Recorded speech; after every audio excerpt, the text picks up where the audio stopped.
Most of us can picture our dream home with all the flashy new finishes, with the quartz countertops, the chef quality appliances, and that fresh clean wall paint. Oh, how we long for the extremely low maintenance new home that gives us our weekends back so that we can do exactly as we please. But the one thing that we tend to overlook when we think about a new home is the energy efficiency associated with it.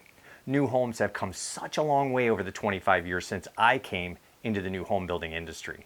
So today I want to highlight some of the features in the latest open book build that allows it to achieve a crazy low $80 monthly heating bill in a single digit Fahrenheit temperature environment.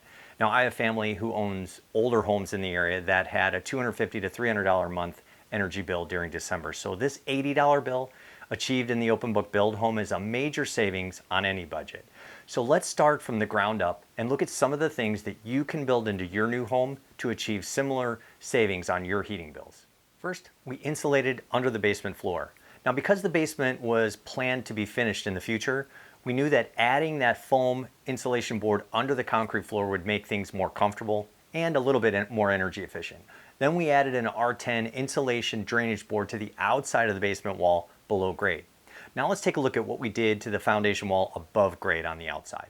So one of the keys to making sure that we've got a properly insulated home is to insulate the basement if you've got one.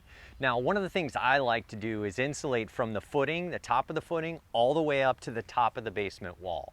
Now, what that does is it's a consistent layer of insulation. You'll see some builders out there that'll insulate just to the grade line and then they'll insulate in the inside of the basement wall after that. Well, that leaves kind of an open gap in the wall.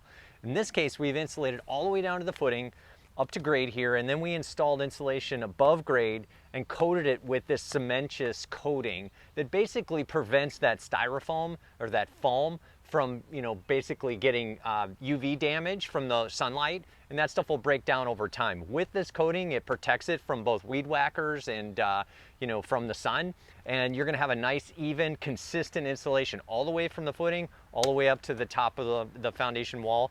And then we wanna make sure that we get a flashing on top of that to keep water from getting back behind. So heading into the basement, we see that we doubled up on our insulation at the rim joist or band joist.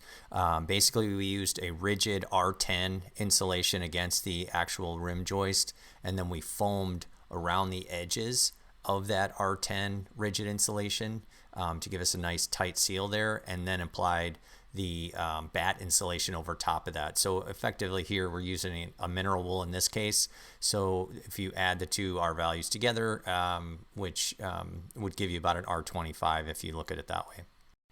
One of the other things we do with new homes nowadays is we seal up the ducts with any of the joints with a really good either a mastic or a foil tape to make sure that they're nice and tight. Moving upstairs to the main living area, we see we foamed up all the gaps in the outside walls. Any place there's a hole in the top or bottom plate or in the sheathing in the outside, we sealed that up to make sure everything was nice and tight with no air gaps. We also sealed up the base plate of all the exterior walls to the subfloor to prevent air gaps and air from coming through there.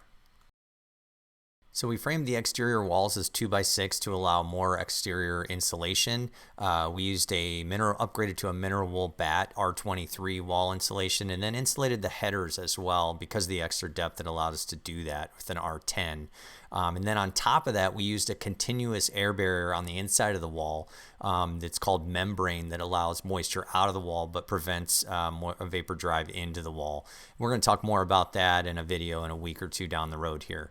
We also sealed up around all the outlets and boxes on the outside walls to stop air gaps from coming through those as well. Moving to the attic, we see that we blew 22 inches of loose fill insulation up there, which provides, it's a cellulose, and it provides an R60 outside of that storage area for the attic, which is like putting a really nice wool cap on in the winter.